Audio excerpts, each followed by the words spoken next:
بسم الله الرحمن الرحيم. على عباده الذين اصطفى خصوصا على سيد الأنبياء وعلى آله الأتقياء وأصحابه النجباء. أما بعد، فقال الله تبارك وتعالى في القرآن المجيد والفرقان الحميد: أعوذ بالله من الشيطان الرجيم. بسم الله الرحمن الرحيم. والذين كفروا أعمالهم كسراب بقيعة يحسبه الظمآن ماء حتى إذا جاءه لم يجده شيئا ووجد الله عنده فوفاه حسابه والله سريع الحساب. آمنت بالله صدق الله مولانا العظيم وبلغنا رسوله النبي الكريم الأمين ونحن على ذلك من الشاهدين والشاكرين والحمد لله رب العالمين. معزز سامعین کرام اور حاضرین محترم، اللہ کے فضل و کرم اور اس کے بے پایاں احسانات اور توفیق سے آج ہم سورہ النور کی آیت نمبر 39 سے درس قرآن کا آغاز کر رہے ہیں۔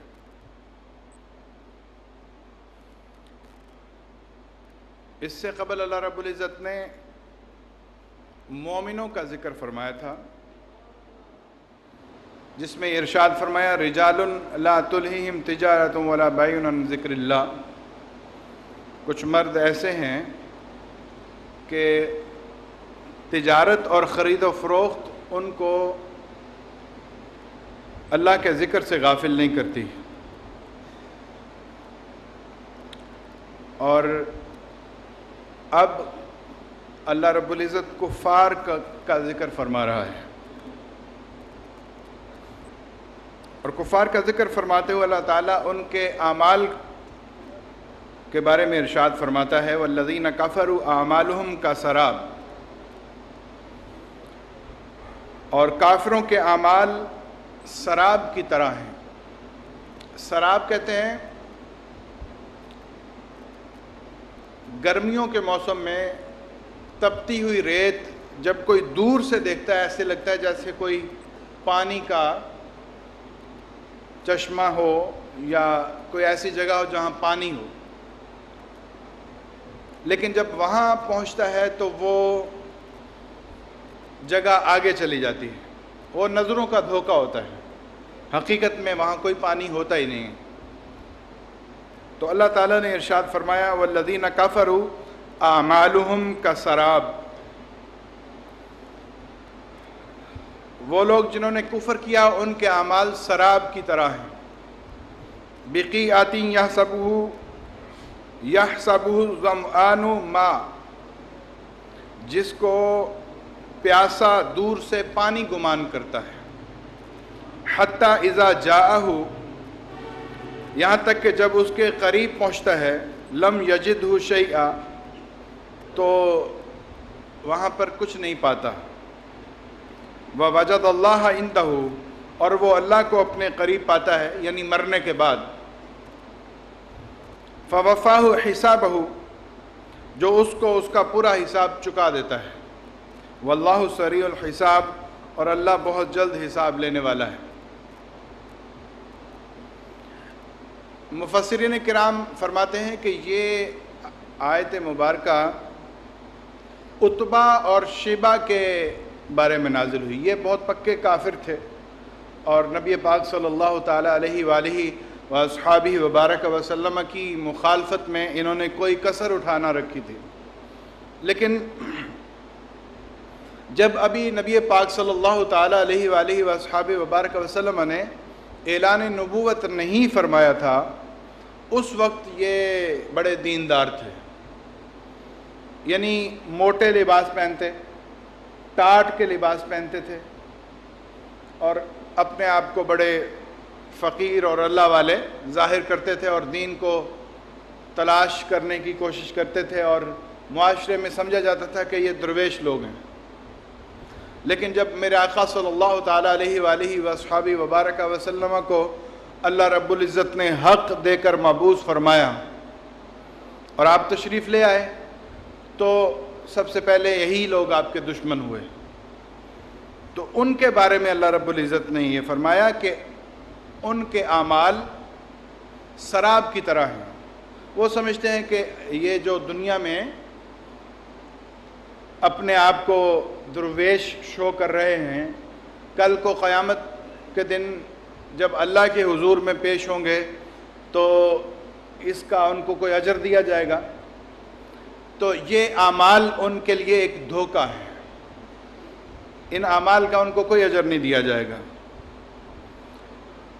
اور ان کے علاوہ وہ کافر جو نیک یا اچھے کام کرتے ہیں یا رفاہ عامہ کے کام کرتے ہیں،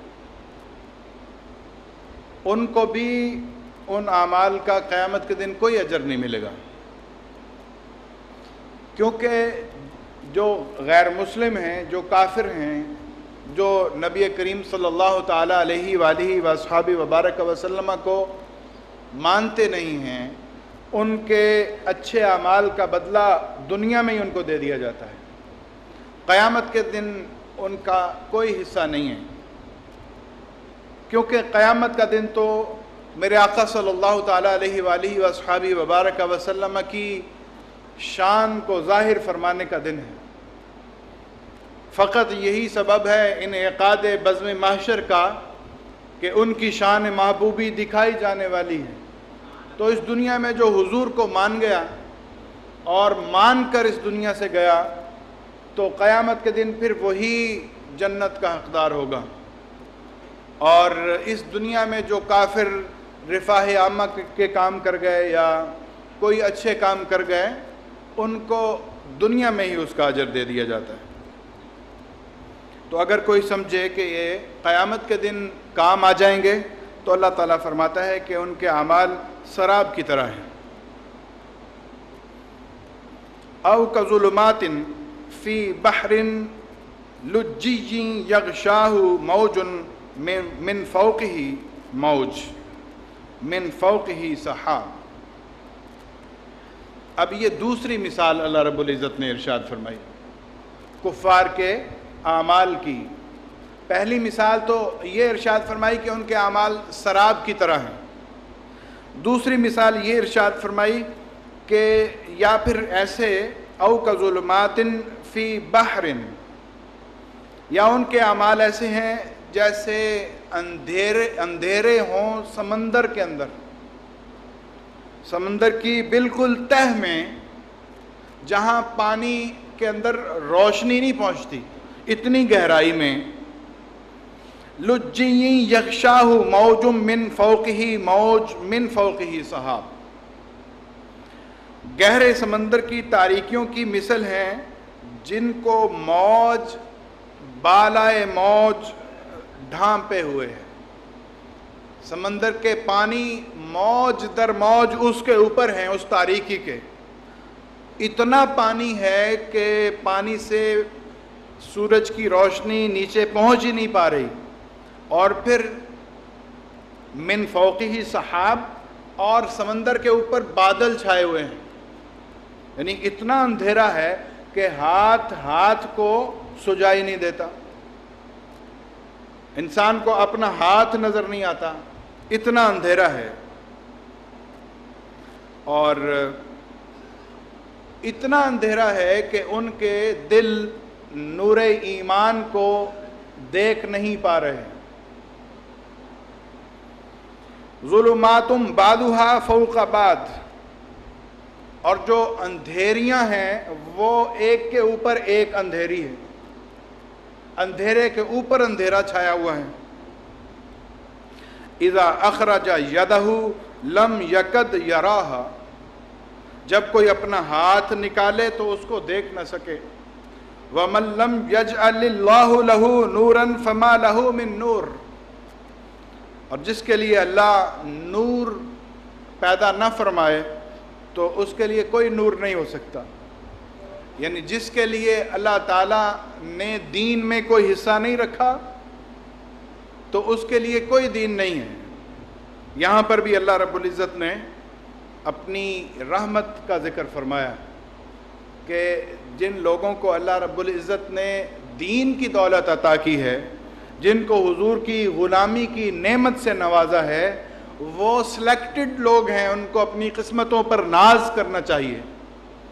وہ خوش قسمت ترین لوگ ہیں جن کو اللہ رب العزت نے اپنے حبیب کریم صلی اللہ تعالیٰ علیہ وآلہ واصحابہ وبارک وسلم کی اتباع اور غلامی اور آپ پر ایمان لانے کی توفیق بخشی ہے.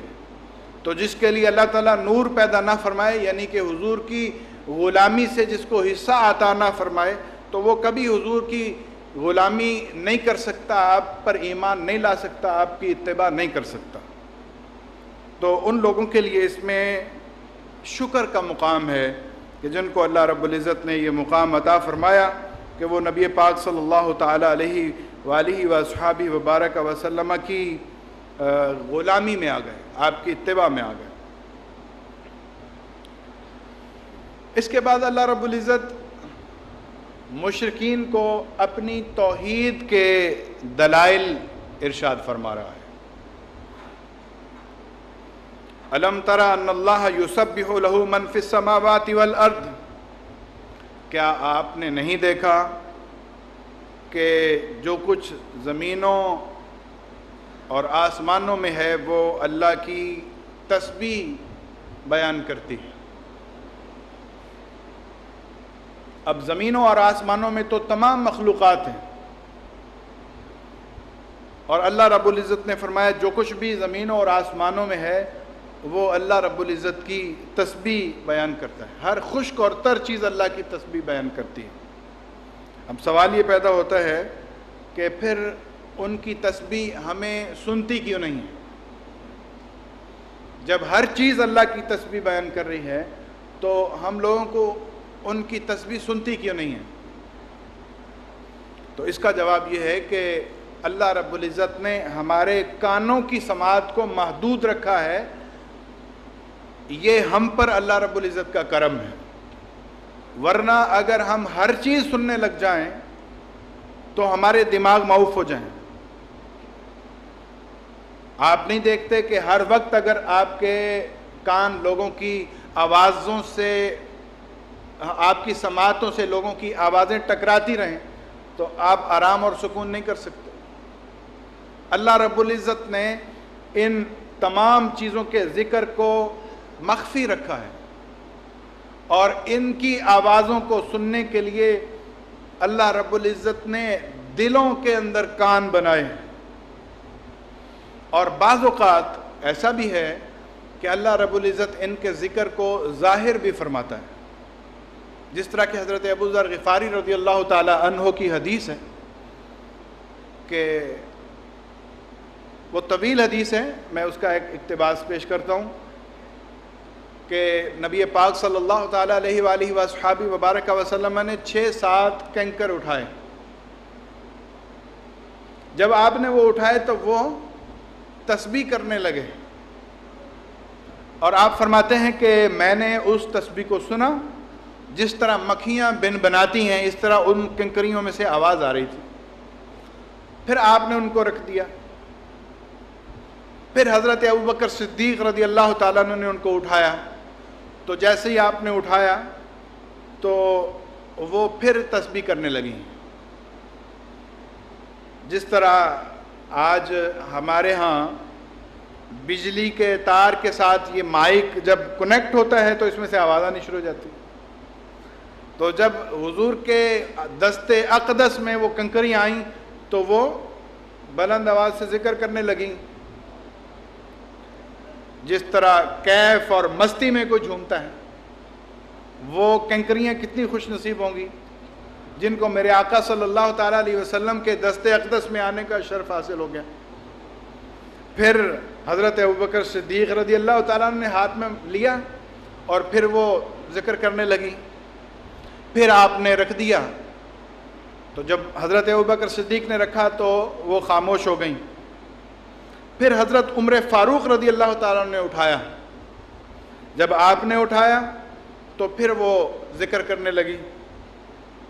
اور حضرت ابو ذر غفاری رضی اللہ تعالیٰ نے فرماتے ہیں کہ میں ہر بار سنتا رہا اس تسبیح کو جو وہ کنکریاں کر رہی تھیں. اور آپ نے اس کی مثال دی کہ جس طرح مکھیاں بن بناتی ہیں اس طرح کی آواز آ رہی تھی. پھر حضرت عمر فاروق رضی اللہ تعالیٰ نے اس کو رکھ دیا، اور جیسے ہی آپ نے زمین پر ان کو رکھا آواز آنا بند ہو گئی. پھر حضرت عثمان غنی رضی اللہ تعالیٰ نے ان کنکریوں کو اٹھایا. جب اپنے ہاتھ میں لیا تو پھر دوبارہ سے وہ ذکر کرنا شروع ہو گئیں، یہاں تک کہ آپ نے ان کو رکھ دیا. اور پھر نبی پاک صلی اللہ تعالیٰ علیہ وآلہ وصحابہ وبارک وسلم کی شان یہ ہے کہ مولا کائنات رضی اللہ تعالیٰ عنہ فرماتے ہیں، جناب سرکار دو عالم صلی اللہ تعالیٰ علیہ وسلم مکہ کے پہاڑوں میں سے یا دو درختوں کے درمیان سے گزرتے تھے تو جس پتھر کے پاس سے گزرتے وہ عرض کرتا السلام علیکہ یا رسول اللہ، اور جس درخت کے پاس سے گزرتے وہ درخت آپ پر سلام پیش کرتا. اور ایک حدیث میں یہ بھی ہے، میرے آقا صلی اللہ تعالیٰ علیہ وآلہ وصحابہ وبارک وسلم نے ارشاد فرمایا، میں اس پتھر کو پہچانتا ہوں، میں نے ابھی اعلان نبوت نہیں فرمایا تھا، جب میں اس کے پاس سے گزرتا تو وہ مجھے سلام پیش کرتا. اللہ رب العزت نے پتھروں کو بھی یہ ادراک بخشا کہ نبی پاک صلی اللہ تعالیٰ علیہ وآلہ وصحابہ وبارک وسلم پر سلام پیش کرنا ہے اور آپ کی معرفت اور آپ کی محبت عطا کی. یہاں تک کہ ایک غزوہ سے واپسی پر جب نبی پاک صلی اللہ تعالیٰ علیہ وسلم کی احد پہاڑ پر نظر مبارک پڑی تو آپ نے ایسی شفقت بھری نظر سے احد کو دیکھا اور فرمایا، یہ وہ پہاڑ ہے جو ہم سے پیار کرتا ہے اور ہم اس سے پیار کرتے ہیں. اب دیکھیں، پہاڑوں اور پتھروں میں تو دل ہی نہیں ہوتے کہ ان دلوں میں ہم سمجھیں کہ محبت آ جاتی ہے، لیکن یہ میرے آقا صلی اللہ تعالی علیہ وسلم کی شان ہے کہ پتھر بھی حضور سے پیار کرتے ہیں. اور وہ کھجور کا تنا جس سے ٹیک لگا کر میرے آقا صلی اللہ تعالیٰ علیہ وآلہ وصحابہ وبارک وسلم خطاب فرماتے تھے، اور جب آپ کے لیے ممبر بنا دیا گیا اور حضور اس تنے کے پاس سے گزر کر ممبر پر تشریف فرما ہوئے تو اس سے رونے کی آواز آنے لگی. صحابہ کرام نے اس کی منظر کشی کی ہے کہ ایسے لگتا تھا کہ مسجد نبوی لرز رہی ہے، اتنی دردناک آواز سے تنا بلک بلک کر رو رہا تھا. یہاں تک کہ میرے آقا صلی اللہ تعالیٰ علیہ وسلم اور تمام صحابہ کرام نے اس کو سنا. آپ تشریف فرما ہوئے اس کے پاس اور اس تنے پر اپنا دست شفقت پھیرا. جس طرح چھوٹا بچہ ماں باپ کے ہاتھ پیار سے پھیرنے سے خاموش ہو جاتا ہے، اس طرح وہ تنا آہستہ آہستہ خاموش ہو گیا. حضور کچھ دیر اس کے پاس ٹھہرے رہے، پھر ممبر پر جلوہ فرما ہوئے. تو یہ ادراک اور یہ محبت اللہ رب العزت نے درختوں کے تنوں میں، پتھروں کے اندر، جانوروں کے اندر رکھی. صحابہ کرام کے ساتھ نبی پاک صلی اللہ تعالیٰ علیہ وسلم ایک انصاری کے پاس تشریف فرما ہوئے، وہاں بکریاں تھیں، حضور کو بکریوں نے سجدہ کیا. حضرت ابوبکر صدیق رضی اللہ تعالیٰ عنہ آپ نے عرض کیا، یا رسول اللہ یہ تو سمجھ نہیں رکھتی، عقل نہیں رکھتی. ہم تو عقل رکھتے ہیں، ہم زیادہ حقدار ہیں کہ آپ کو سجدہ کریں جب جانور سجدہ کر رہے ہیں.